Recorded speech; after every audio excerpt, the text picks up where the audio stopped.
2023 was a bumper year for tourism in Albania, and this year is set to be even bigger.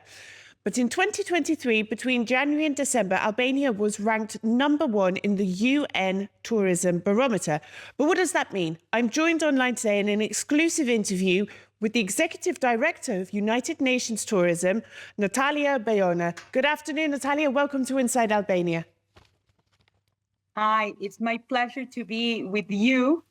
And of course, we are so happy to see that Albania is leading the way in terms of tourism performance in one of the best years of recovery for tourism. And this is amazing. Albania is a small country. I moved here 7 years ago. And when I first moved here and I said to people, oh, I'm moving to Albania, and they were like, where? So for it to go in a few years and with a pandemic in the middle of that to #1, this is incredible. But can you explain a bit about the data behind this, how Albania got this ranking, what it means? Of course, Albania is the best performer in Europe in 2023, increasing international arrivals. And it's Albania's 4th position worldwide for the highest percentage change in international tourism arrivals compared to 2019. And once again, Albania is leading the way because Albania saw 49% more arrivals in January, November 2023 than in the same month during the pandemic. So at the end of the day, Europe reached 94% of pre-pandemic levels. And when we see what is making Albania so popular, I have to say that first of all, of course, Albania's captivating landscapes of the Northern Alps to pristine beaches in the south. Second of all, that is very important when it comes to tourism.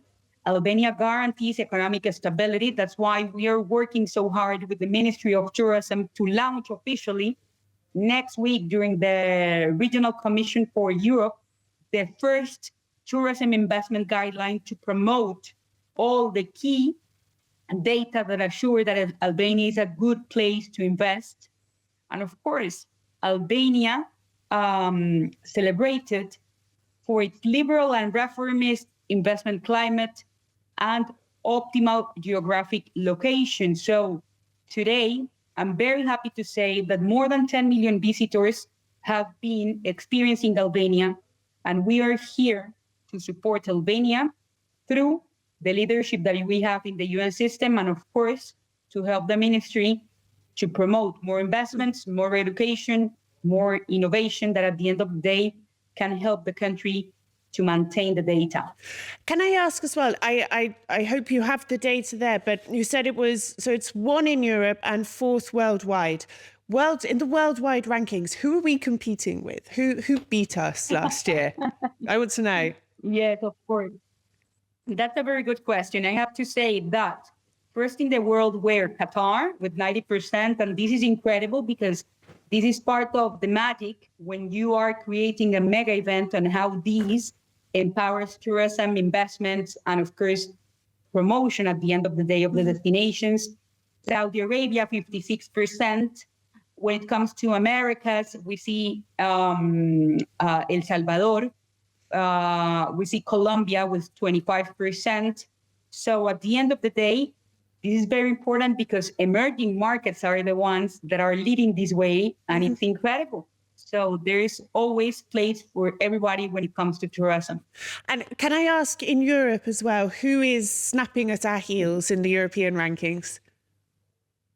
So in the European rankings, very nice to know Andorra is the second one there. And of course, when it comes to the mature countries, we have a very strong recovery in Spain, led by investments as well. Spain is a strong investor when it comes to the public-private partnerships all around the world, but that has been booming today.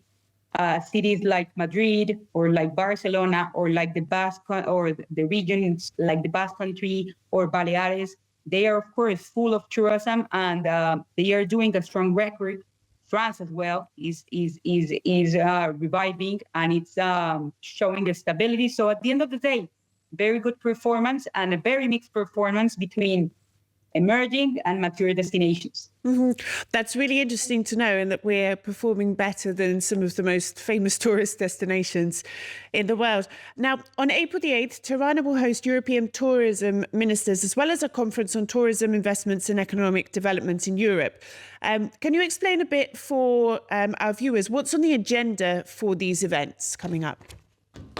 So this is incredible to understand, because the first day of our regional commission will be focused, of course, on the internal discussions that we will have with ministers and high-level delegates in order to promote the agenda for Europe. No, so at the end of the day is to see what we can do more in order to position and to reassure the leadership of Europe all around the world. The second day is really exciting. I love it the most because it's about investments, it's about economy, it's about working with the private sector in order to reassure the commitment that in this case Albania has to promote private investments that are coming, of course, in terms of infrastructure, hotel development, but of course to showcase different cases as well from different parts of Europe so that we can exchange different methodologies and successful cases for the growth of the most important and the most human economic sector, that is tourism. And I wanted to ask, during the event, I read that there will be a report published, Tourism Doing Business, Investing in Albania. What is this exactly? And I know it hasn't been published yet, from what I understand, but can you give us any sort of sneak peeks about what we might find in it? Of course. I mentioned that I love investments because, of course, when you talk about investments, confidence, trust, and stability are key pillars.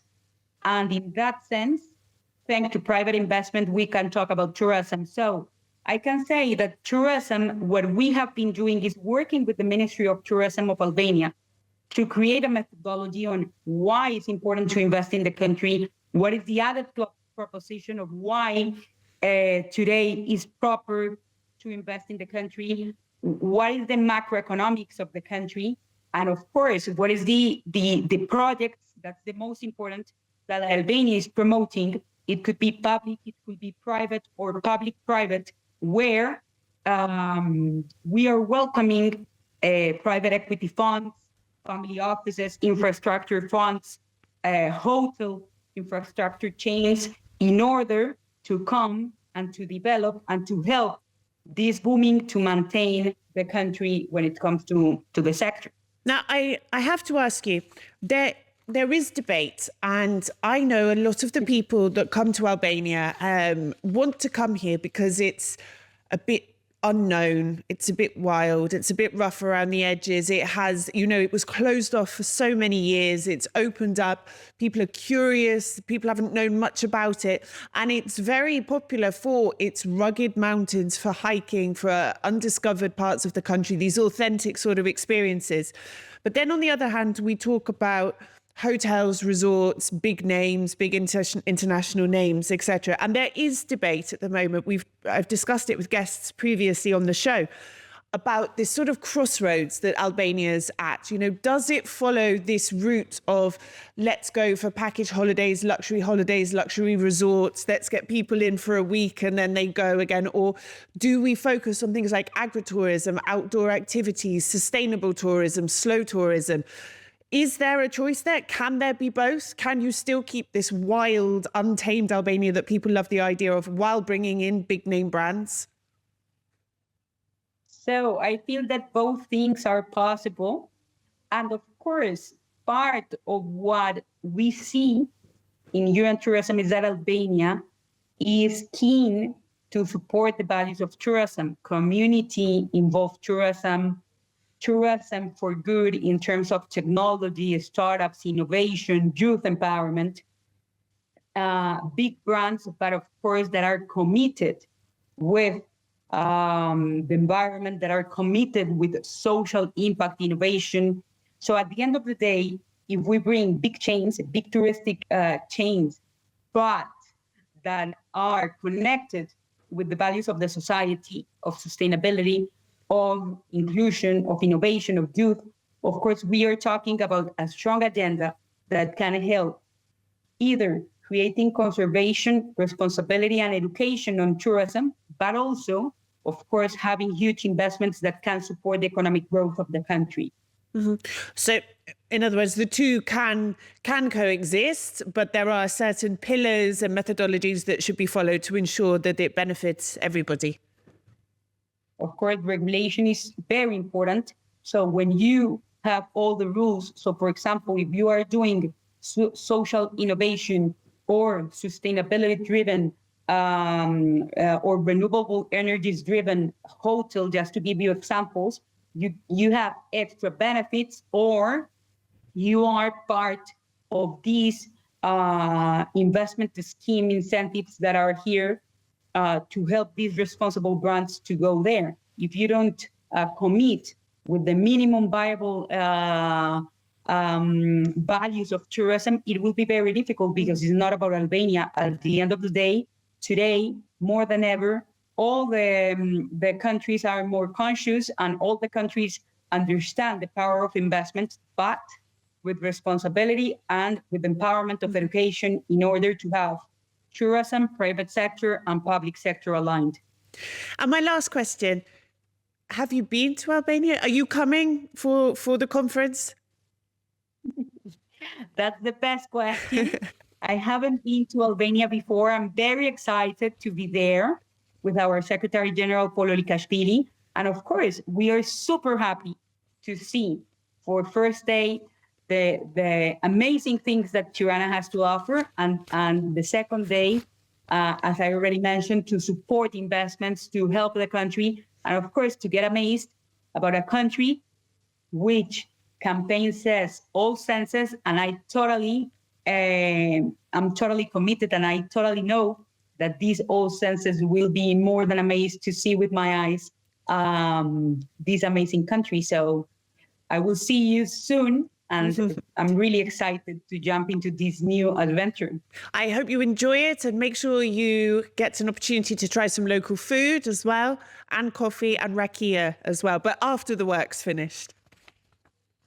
Count on me. That's part of tourism. And I know that I'll be an ambassador of Albania once I come back.